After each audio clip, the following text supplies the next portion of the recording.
Yosh, bonjour à toutes et à tous. Dans une dernière vidéo, je vous parlais du rapport de ma tutrice sur mes pratiques professionnelles en ce début d'année scolaire 2022. Et puis, en janvier 2023, j'ai eu la visite de ma première inspection de par le rectorat. C'était une visite conseil, mais tout de même, j'ai pu avoir un petit dossier que j'ai stabiloté encore quelques éléments et j'aimerais revenir sur ce point avec vous. Peut-être que ça peut vous intéresser, peut-être que ça peut vous aider aussi si vous passez le CAPES. Et pas que japonais, ça peut être pour n'importe quelle langue et n'importe quelle matière, je pense, puisque les pratiques d'enseignement sont pour toute matière commune dans l'ensemble. Mais surtout si vous êtes en langue étrangère. Cette visite conseil a été vraiment très amusante parce que l'inspectrice se faisait elle-même inspecter par une autre inspectrice. Donc c'était un peu une mise en abîme et c'était vachement rigolo. J'ai en tout cas eu la chance d'être inspecté avec ma classe de 5e. Donc vous le savez peut-être ou pas encore, mais en tout cas, ma classe de 5e, c'est ma classe chouchou, je m'entends super bien avec elle, il progresse super bien. Je sens que d'ici la fin de l'année, on aura explosé le programme de japonais et ça, c'est vraiment super. Pour vous remettre un peu dans le contexte, j'ai 22 élèves, c'est donc une LV2, une deuxième langue étrangère. La séquence, donc, c'était voyage et migration, niveau A1 évidemment. C'était ma première séance d'ouverture. C'était la première séance de cette séquence de cours. Et la tâche finale envisagée, c'est donc de rédiger une lettre de présentation de sa ville à son ami Hamtaro. Parce que oui, effectivement, eh bien, toute cette séquence était basée sur les animaux, sur les verbes arimas et imas. Donc il y a, il se trouve, enfin machin se trouve, ou ce truc se trouve. Voilà, bref, c'était des verbes de position. Et on avait pour mascotte un peu Hamtaro. Et comme on a vu plusieurs openings et vidéos avec Hamtaro, notamment pour apprendre bien le mobilier d'une chambre, etc. Et bien à la fin, c'est Hamtaro qui déménage dans ta ville et toi, en tant que hamster solidaire, tu dois lui écrire une ville pour pouvoir le rassurer. Tu dois lui écrire une ville. Tu dois lui écrire une lettre lui présentant ta ville pour le rassurer, pour dire bah t'inquiète, enfin il n'y aura pas des mots comme t'inquiète pas, mais c'était en mode il y a un parc, il y a une école, à côté de l'école il y a un supermarché, enfin c'est des trucs comme ça, c'était un peu pour apprendre aussi comment un peu les mots autour de la ville. Donc je vous explique. Observation de la séance. Rituel, hein, je vous l'avais parlé dans une dernière vidéo. Les rituels de début de cours. Donc moi, c'est bonjour, rangez-vous par deux, ils rentrent, je leur parle en japonais. Puis après, je leur désigne un élève. Kiritsu, re, chakuseki. Donc ça, cette salutation, hein, c'est bien sûr debout, salutation, enfin, onegai shimasu, on dit quelque chose au professeur, etc. Assis. Donc tout ça se fait en langue japonaise. Et puis après on a second temps du début de cours, du rituel de début de cours, la révision du syllabaire des katakana, donc je les note au tableau et puis au plus vite ils doivent me dire a, ka, shi, su, na, nu, etc., etc. Donc ils doivent me le dire le plus vite possible dans un temps record et puis s'asseoir quand ils ont dit la bonne lettre. Voilà, ça c'est le début du cours. Donc à partir de là, plusieurs activités vont s'enchaîner. D'ailleurs, cette activité-là, c'est l'INSPE, donc c'est à ma formation à l'INSPE que j'ai pu l'apprendre. On nous avait fait une démonstration avec le polonais, c'était les salutations, non c'était, excusez-moi, c'était les noms des aliments. Donc moi j'ai décidé de refaire la même chose, mais cette fois-ci avec les animaux en japonais. Et ça a plutôt bien marché je pense dans l'ensemble, je vais réutiliser cette technique. Je l'avais fait aussi avec mes 4e dans un autre cours, avec les mots des positions. Au-dessus, en dessous, à côté, devant, derrière. Ça avait plutôt bien fonctionné. Qu'est-ce que c'est en tout cas? Quelles sont ces activités-là? Tout d'abord, je leur avais demandé de bien écouter et de retenir le plus de noms d'animaux possibles en japonais. Donc j'avais cité Neko, Inu, Tori, Buta, Usagi, Zo, enfin, etc., etc. Il y avait plein d'animaux. Et puis après, ils devaient m'en restituer le plus possible, toute la classe, ensemble. Et dès qu'ils en avaient un, eh bien, je leur disais, oh, mais est-ce que j'ai ça? Inu imasu ka? Neko ga imasu ka? Donc, j'avais une petite enveloppe avec plein d'images. Et là, je fais, ah, hai, inu imasu, inu ga imasu yo, inu ga imasu. Donc, voilà. Et je leur distribuais à la personne qui me l'avait bien dit, qui me l'avait bien restitué ce mot-là. Alors, déjà, première grosse critique dessus, mais on en reviendra un peu plus tard. Mes images étaient toutes petites. J'avais pas pensé vraiment à les imprimer sur des grosses pages style comment A3, des grosses pancartes quoi, mais pour moi c'était trop un gaspillage d'encre, mais ouais il aurait fallu que je le fasse quand même. Donc c'était une critique en tout cas qui m'a été faite, hein. Améliorer le visuel de mes supports. Donc ça surtout faites bien attention à ça, si vous êtes professeur stagiaire, que vous regardez ça plus tard ou même maintenant ou que sais-je, pensez à la visualisabilité de vos supports. Une fois que toutes les cartes des animaux ont été distribuées, eh bien moi-même je redisais les noms des animaux et pour l'élève qui l'avait, il devait lever la carte. Alors c'était amusant parce que parfois il y en a qui se reconnaissaient pas et puis il y avait leurs voisins qui disaient mais c'est à toi ou Inu, enfin voilà. Donc ils s'entraidaient entre eux. Donc je disais Inu, Neko, donc etc., etc. Et puis l'élève devait montrer la petite carte. Alors voilà, encore une fois, c'est la petite carte, donc ça a été un peu compliqué. Ça vraiment, je pense que cette activité est bonne si je modifie mes supports. Dans un troisième temps, donc tout ça s'enchaîne très rapidement. Dans un troisième temps, je récupère toutes les petites cartes et puis je leur demande « Kore wa nan desu ka ?» Qu'est-ce que c'est que ça? Qu'est-ce que c'est ça? Et ils me répondent à chaak fois, eh bien, ils lèvent le doigt « Inu desu ». Enfin, au début, ils disaient « Inu, Neko ». Donc un petit mot comme ça. Moi, j'essayais d'ajouter un peu plus de mots. Je disais « Inu desu ». Donc à chaque fois, j'insistais. Ils me disaient « Tori desu ». Donc j'essayais d'insister comme ça. Petit à petit, il y en a qui le faisaient, d'autres non, d'autres qui soufflaient en fait à son camarade. Parce que j'attendais comme ça. Je faisais puis il disait des. Ouais, je faisais oui, des. Faut pas oublier des. Faut être poli quand même. Puis histoire de dire un peu plus de mots en japonais, parce que sinon, si tu me dis qu'un mot, c'est un petit peu triste, j'ai envie de dire. On en vient enfin à la trace écrite en fin de cours. Donc là, c'était une trace écrite qui se reposait sur un exercice avec un déficit d'information. Donc il y avait une feuille A et une feuille B. Il y avait un cadre avec les images des animaux et les noms d'animaux une case sur deux. Et le camarade à côté, il avait la même chose mais à l'inverse avec des noms différents. Et donc il devait se poser la question, eh bien, je sais plus, je crois c'est Nihongo de chien wa nan desu ka par exemple pour demander le mot, comment on dit chien en japonais. Et donc le camarade devait dire Inu desu. Donc ensuite après ils écrivaient Inu sur la feuille. Donc ça c'était une manière de pouvoir mettre en place une trace écrite un peu plus dynamique. Enfin, rebrassage tous ensemble sur le nom des animaux avec le tableau. Cette fois-ci, je projette le tableau avec les noms des animaux pour qu'ils puissent bien vérifier la graphie, etc. Et puis, hop, je reprojette un tableau sans les animaux, sans le nom des animaux, pardon.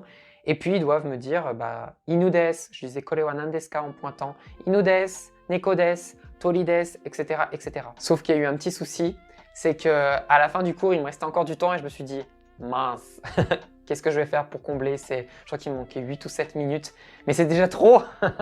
Donc du coup, je leur avais demandé, j'aurais fait qui veut venir faire à ma place la question.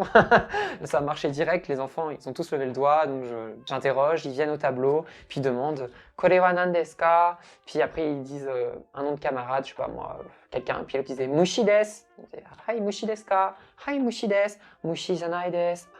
Donc bref, tout un échange qui s'était mis en place. Et puis quand j'ai vu qu'il me restait 5-4 minutes, j'aurais dit allez, on note les devoirs, on apprend bien le vocabulaire et on continue l'apprentissage des katakana. J'avais noté les devoirs effectivement aussi au tableau pour bien être parfait. Et puis sur ce point, eh bien, les salutations, on se dit au revoir. Et voilà, ils sont partis et c'était fini. Il y a eu ensuite un entretien de 1 heure avec les deux inspectrices. Bon, moi j'ai juste parlé avec mon inspectrice en japonais. Et donc voici un peu les retours. J'ai été en mesure d'élaborer une progression à l'échelle d'une séquence parce qu'elle a pu vérifier la progression de ma séquence. J'avais donné tout plein de papiers aussi, quelques exemples de contrôle, les supports pour cette séance et puis l'évolution de ma séquence avec toutes les compétences. Je sais faire ça, je sais faire ci, les points de grammaire étudiés, les points de culture aussi, etc., etc. Il y a noté également, je sais ancrer culturellement les apprentissages, proposer un entraînement équilibré aux différentes activités langagières. Donc production orale, production écrite, etc. Évaluer les progrès ou acquisitions des élèves et de proposer des évaluations formatives par compétences afin de favoriser la réussite de tous lors de la tâche finale. Donc voici un peu les petits retours rapides qui m'ont été faits. Pensez, si vous passez le CAPES de langue étrangère en tout cas, pensez à la progression de votre séquence. Tout doit être en lien, la tâche finale, la tâche intermédiaire aide pour la tâche finale. Toutes les compétences apprises lors de l'étape 1, 2, 3, 4 sont réutilisées pour l'étape 5 de la tâche finale, etc., etc. Il doit y avoir de la culture, il doit y avoir une grosse capacité langagière, une grosse activité langagière, j'ai envie de dire, une activité langagière principale, c'est comme ça qu'on va plutôt pouvoir le dire. Donc production écrite, production orale, compréhension écrite, compréhension orale, interaction ou médiation. Au cours de ma séance, a également clairement été posé l'accueil en langue cible, important évidemment, bonjour, rangez-vous par deux, entrez, etc. Les objectifs de la séquence sont verbalisés et indiqués au tableau. Alors, peut-être que là, il y a une petite erreur. C'est pas les objectifs de séquence, c'est les objectifs de séance. Moi, je note toujours.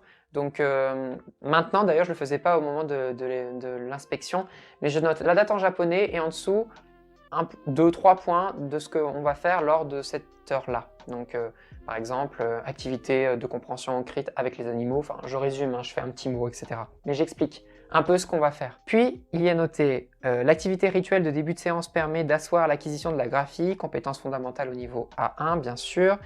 Les activités sont graduées dans la difficulté. Elles permettent une mémorisation par répétition, parce que j'ai tellement fait répéter que les noms des animaux, je crois qu'il y en a, pour la plupart, ils en connaissent pas mal maintenant. La mémorisation est encore renforcée par une trace écrite claire et un récapitulatif à l'oral.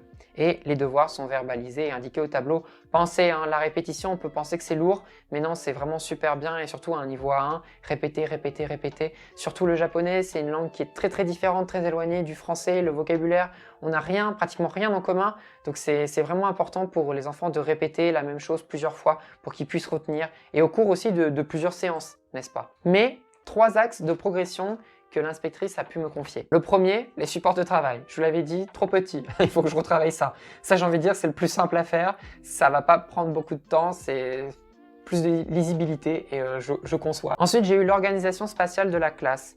Ça, malheureusement, je suis un petit peu embêté. Je l'avais dit dans la précédente vidéo, j'ai pas vraiment ma salle à moi et je me sens pas vraiment... Enfin, pour moi, c'est plus une perte de temps si je dois modifier à chaque fois l'organisation de ma salle selon la séance que j'ai envie de mettre en place. Si j'ai envie de les mettre en îlot, par rangée, en U, c'est pas mes salles, il faudrait que je prenne le temps de modifier l'organisation. Après aussi, enfin à la fin du cours, parfois on n'a pas le temps parce qu'on enchaîne les cours, parfois il y a quelqu'un déjà juste avant donc on peut pas venir plus tôt et faire ça tout seul, enfin... Donc au début, l'inspectrice m'a dit mais il faut faire ça avec les enfants, ça va plus vite comme ça. Ouais, mais je trouve que c'est un temps quand même déjà, une perte de temps, on n'a pas beaucoup de temps, on n'a que 55 minutes. Donc voilà, c'est ça qui m'embête le plus à travailler. Je pense que effectivement quand j'aurai ma propre salle, je pourrai le faire. Mais en attendant, je pense que c'est un point qui est pour moi difficile à travailler. Le dernier point et le plus important, c'est la place du japonais dans mon cours. Et oui, effectivement, j'ai une classe de 5e. A1, ils viennent de commencer le japonais et je ne leur parle pas assez japonais.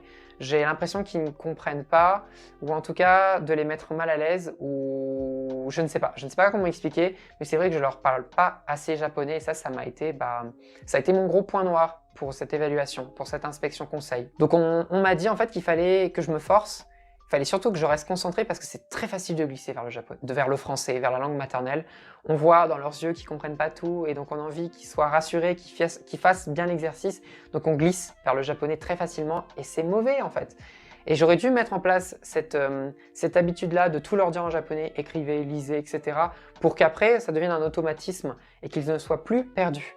J'essaye de rattraper ça. D'ailleurs, l'inspectrice note que c'est sur ce point-là qu'elle va vraiment faire attention quand elle va revenir m'inspecter, donc j'ai vraiment intérêt de faire attention. Elle m'a aussi reproché le fait, alors reproché, hein, c'est peut-être un mot très négatif, mais en tout cas pour moi ça me semble très positif, elle m'a reproché aussi le fait que mon activité a été peu ambitieuse, et je le reconnais parce qu'au final, c'est vrai que j'aurais pu faire davantage de choses. Parfois je me laisse tomber sur ma siège, je me trouve gné, on dirait un gros tas de morve. Peu ambitieux dans le sens où on a travaillé seulement le nom des animaux, et puis Inudes. Ou alors il y avait la petite question, mais Nihongo deishin wa nan desu ka? Enfin, ce genre de truc, quoi. C'était pas très ambitieux, c'est vrai. J'aurais pu introduire également ah, kawaii desu ne, ah, c'est mignon, ou oki desu ne, ushi wa oki desu ne, la vache est grosse. Donc j'aurais pu introduire les qualificatifs pour pouvoir, sans introduire le point de grammaire, mais comme c'est un point de grammaire qui va être étudié à l'étape 3 ou 4 de ma séance, qui était étudié à l'étape 3 ou 4, je m'en souviens plus, eh bien, déjà, faire cette première introduction dès l'étape 1, c'est déjà les familiariser avec ce point de grammaire. Et le jour où on va voir ce point de grammaire, eh bien, ils pourront tous se dire, en tout cas certains se diront, ah mais on l'a déjà entendu, on l'a déjà vu, avec les animaux. Donc ça permet de raccrocher tous les wagons, de construire les connaissances autour de la langue japonaise avec des souvenirs comme ça. Sur mon comportement, l'inspectrice a noté que je m'étais montré à l'écoute et puis réactif durant tout l'entretien. Je pense que voilà, et même plus tard encore, je suis très très jeune, donc je vais toujours apprendre. Les conseils sont toujours les bienvenus. Il faut toujours garder un esprit critique parce qu'on ne peut pas toujours être d'accord, mais même si on n'est pas à 100% d'accord, je pense que c'est des informations ou des conseils qu'il faut qu'on prenne le temps de réfléchir. Donc l'organisation de la salle, par exemple, j'en ai beaucoup réfléchi et elle a totalement raison, mais à mon stade, par exemple, à cette année-là, moi qui n'ai pas vraiment ma salle, je trouve ça un peu délicat pour l'instant. Mais je suis totalement d'accord avec elle qu'il faut avoir des classes en adéquation avec l'activité qu'on souhaite mettre en classe. Par exemple, si on veut mettre des activités en îlot, par groupe, c'est forcément bien de créer des petits îlots plutôt que d'avoir les classes en rangée. Et voilà pour cette véritable inspection, même si c'était une inspection conseil, là c'était ma première véritable inspection. Ça a été très enrichissant. Alors au début j'ai un peu stressé, il faut le dire. J'ai un petit peu eu peur, mais mon inspectrice m'a tout de suite mis à l'aise. J'allais dire mal à l'aise, non, au contraire, m'a tout de suite mis à l'aise. Et c'était au contraire une superbe expérience. Ça m'a appris beaucoup de choses. Ça m'a encore conforté, ça m'a permis de prendre conscience de mes faiblesses et puis de mes forces notamment. Ça m'a permis de gagner confiance en moi. Et puis, chose formidable, des questions sur moi, comment ça se passe, comment a été ma prise de poste, comment se passe la formation, comment je me sens dans cet établissement. Donc on a vraiment pris le temps de parler autour de moi, de savoir comment j'allais, où j'en étais, etc. Et ça, franchement, cette humanité, ce sentiment, c'était très agréable, ça m'a touché, ouais, qu'on s'intéresse aussi à comment je vis cette première année d'enseignement en tant que professeur de japonais. Et voilà pour cette vidéo, j'espère que ça vous aura plu.